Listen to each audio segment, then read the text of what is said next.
Steve, it's been a while, mate. It's been that long that I think I forgot how to use my camera properly.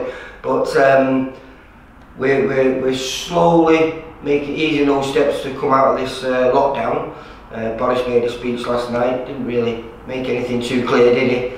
But what I needed to know is how's it affecting you? You know, one of the biggest small hall promoters in the country, regularly putting on what, between 15 and 20 shows a year.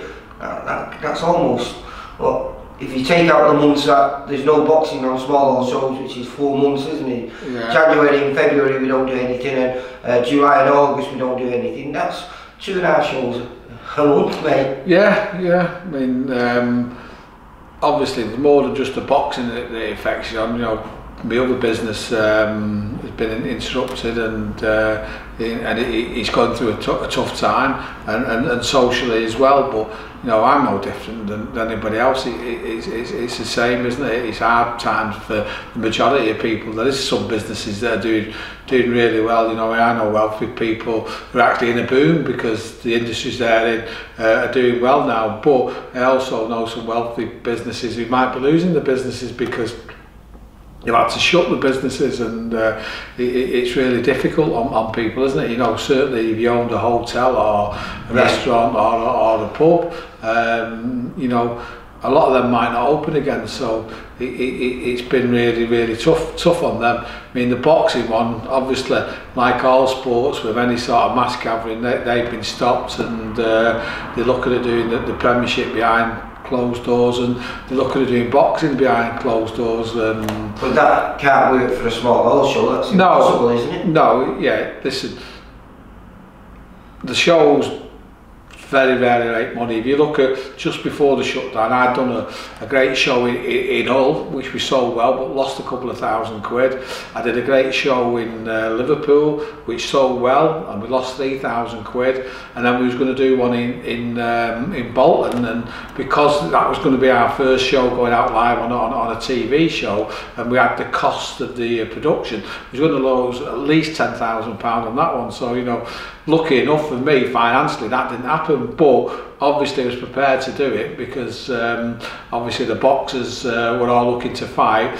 and we was looking for the chance to see if we could do a good show on the TV and then try and get some sponsors to start covering the cost of the production. But also a lot of stress involved for me doing those 3 shows in 4 weeks. Selfish point of view, the last 6 weeks from a boxing side has been okay because I've not lost a load of money, and I've not had all the stress of doing the shows. I mean, obviously I would have done the shows, and I'll continue to do shows because what we want to do is build up the fighters, because we have a lot of good young fighters who are coming through. They didn't have the pedigree through the GB squad to go and sign for the big TV promoters, so it's my job basically to try and bring them through on our shows ready for the big TV shows. I mean, some don't get to that level. You know, what we do is try and make champions. Now if it's a central area champion and that's the level they're going to get, they probably won't go on the TV, but they'll come through our shows and do that. They're not going to make a living out of the sport. But you know, the likes of Josh Warrington have come through, hasn't he? And he's won everything, and now he's a world champion, doing really well. You've done a few times. Yeah, at the top end of that there is, you know, obviously because of the money he earns and the fact that one of the reasons he's so well paid is the gate he generates.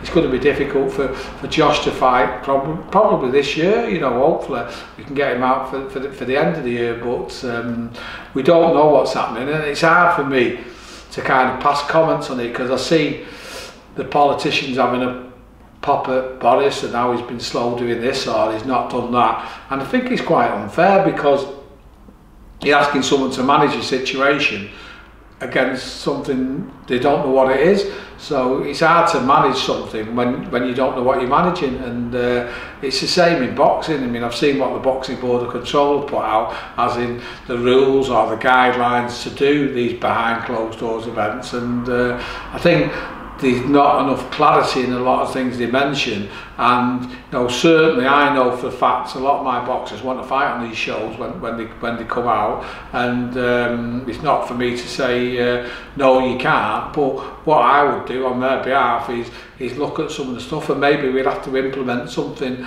for our own fighters over and above what's being sold and what the promoters are going to do. But you know, it's hard again to say that they've done it wrong, because again, they're trying to do something never done before. Yeah. Well, Eddie's saying that, Eddie Earns is saying that he's hoping July that they're going to start boxing behind closed doors, and there's going to be a limited amount of fights on each show and all that. But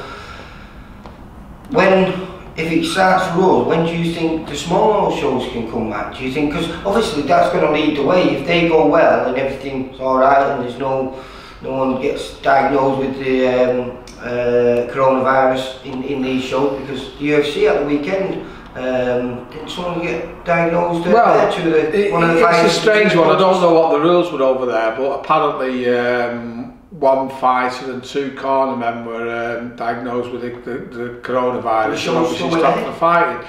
But if you read the rules, what the Boxing Board of Control are saying is that you've got to be tested, I think, 48 hours before, sorry, not 48 hours before, a week before, and then you get the results 48 hours after. So, you know, if that was the same in America, what you're basically saying is they've been tested, then they've been put in isolation in the hotel, I believe, with the other people who've also been tested. But for those 48 hours, they've been mixing with the other people. I mean, they're saying they're in isolation, but are they just going to be in the room on their own? I doubt that very much. I mean, if that's the case, it's going to be very, very hard to control and manage. But, you know, they were obviously pulled away, but the other people who were tested and didn't have it were still allowed to fight. Yeah, and I've had this clarified by a doctor, you can pass the coronavirus on even if you've not got it, so you can be a carrier without having it. So I mean, how does that happen? How can you do mixed martial arts and you can do boxing where there's sweat and blood being swapped over? You know, it's beyond me really, but it's a risk that I know fighters would take. Well, going forward, if let's say everything goes well and, like you say, there's no spikes in death tolls and cases of the coronavirus, and I presume the earliest we could look at putting on a small show, if everything went sweet and there was no complications from the lockdown as it gets, you know, increased to back to normality, let's say. If you think, would that be maybe October, November? I've no idea. I mean, it could be as early as September, it could be as late as next year. You know, if you start looking at these mass gatherings and they're asking you still to be the 2 metres, I mean, it's difficult how you could do that. I mean, as I was saying before, that for us as a small hall promoter, the only income we're getting is the gate. So if there's no gate, bearing in mind I'm losing money with a gate, yeah, you know, it'd be a financial disaster to do it. We could probably look at it, because we do stream live and get reasonable amounts of numbers, maybe doing it and charging $1.99 for the show, but it'd be a big gamble. But yeah, if that's the way it's going to be in the future, that's what we might have to look at, you know, and see how we go on, like, you know, a pay-per-view YouTube, but something like $1.99. Well, let's look on the positive side.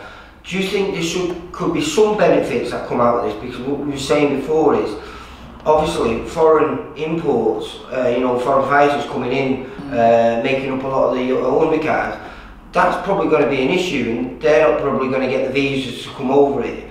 So do you think that might make some of the young prospects end up fighting one another, perhaps earlier on in the careers, than would normally happen? Yeah, it'd be quite possible. I mean, I think one thing for sure now, if you're just doing events purely for the TV, and you're restricted at the moment, it's saying 5 fights, so you know, you could have on a card 5 missed matches, couldn't you? And who's going to want to watch that? You're going to stop people tuning in. So I think now the TV promoters are going to make sure when they put 5 fights on, they're evenly matched, good 50-50 fights. And if you're looking at a fighter and I'm managing one who I'd say to him, look, this is too hard of a fight early on, you need a few more fights before you're ready for that, but you might not get them. They're going to take that, and as a manager, you know, you'd have to weigh up the old circumstances and say, look, in the old times, which might have been 4 months ago, we wouldn't have took this opportunity because it's not the right timing. But now there's no other opportunities for. I'm not going to be able to do the shows to bring you along and get you ready for that. So, you know, we're going to have to do that. But then we look at where are we now with the gym's not open and you got your social distancing. Where are they going to spar to get rid of this? A lot of so like I say, each step that he releases, you know, and says this can happen now, this can happen, we'll have to just see on the yeah, it's like this boxing thing. There was no mention about how people prepare and get ready. They were just saying, look, there's only 5 fights, you can't spit in the corner, which is difficult, but you know, just naturally they bring your mucus up, and obviously if you're in a fight and you've got a broken nose and the blood's coming down, or you've had a bad body shot and the blood's coming there, you've got to get rid of it. You can't be expecting them to swallow the blood, you know. It's mad, as I say.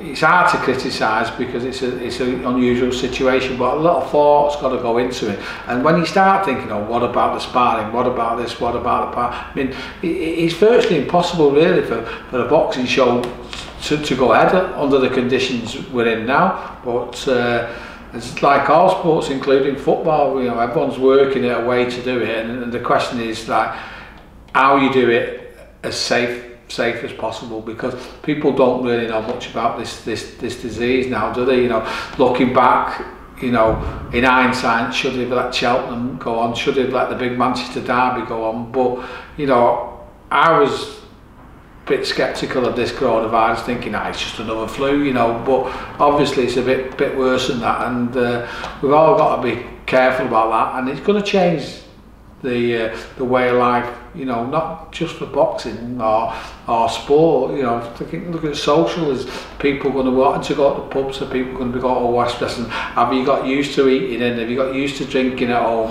Yeah, because like I say, once you get used to doing something, then you stop doing what you used to do. Yeah. And so like I say, pubs and restaurants and all these, where people were regularly eating out and regularly going to the pub, that might not happen now because new habits have been developed. No, it's like in me, with my salespeople now, you know, I mean, we employ representatives to go down, you know, to see people, try and get orders off them and everything like that. Well, obviously they're not allowed to go and visit people now, and you know, are people going to want to go out to see people? Are the people you got to see wanting people to come in for you? I don't think it's going to happen. I think a lot more is going to be doing over the phone and the Skype and maybe Zoom meetings and things like that. That's all going to change, isn't it? You know, because the environment, there's petrol being there. Well, yeah. You know, listen, what you've got to do is look at positives, haven't you? And do you know, that's one good thing about the boxing community. They always try and turn a negative into a positive, don't they? So hopefully things do work out. But time will tell, won't it, over the next 2 or 3 months. Yeah, but I mean, it's hard just to talk about boxing. I know that's what you come to talk about, because that's what we do. But you know. Hopefully we'll find a vaccine, and then the world can get back to a little bit more normality. But at the moment we're all sat at home a little bit scared of the future. But we're going to have to deal with what we deal with. I speak to the boxers, and some of them have what they said to you? Some of the sponsors have, you know, for young kids have not been able to afford to pay them, which makes it hard for them. And some lads have been lucky that the sponsors are still paying them, and they crack on there. But I mean, listen, they're fighters. They all want to fight, don't they? So it'd be my job, as soon as I get the opportunities, to get them back fighting. But you was quite right in what you said before. Maybe the old days of 14, 15 fights before the title might end up being 8 or 9. But you know, the way I look at it, if it's 8 or 9 for our lad, it's going to be 8 or 9 for the other kids' lad. So everything will balance out, you know. And in a way, everything's going quicker now, isn't it? Everything's moving quicker, you know, like the snooker are doing things where you got to play within a time, you know. It's cricket instead of the 5-day test where everyone used to love watching now. They love watching the 2020, it's over and done in the night. So, you know, boxing's had prize fighter done on it, you know what I mean? It's like everything's trying to quicken up. So if it means that all the lads are pushed a little bit more forward than they have been in the past, it's the same for everyone. And you know, at the end of the day, the cream always rises, as they say. So but you've been trying to do that, haven't you? You've been trying to make every show that we put on have a good top of the bill, where a meaningful fight, whether it's two prospects meeting one another or a small title on the line. Yeah, I've been trying to do that for a while. It's always not as easy to do as you like to, but you know, from my point of view now is that, you know, my engineering business, which has supported the boxing over the 20 years we're doing it, isn't thriving as well as it was before. So I can't keep chucking money on these shows and losing money, because we won't be able to afford to. So, you know, I'll have to look at it, and if it means that we've got to put 3 or 4 of those fights on instead of 1 or 2 on the shows, we'll just have to do it, you know, and people will have to understand. Could be good, couldn't it? Yeah, well, it should be good, yeah.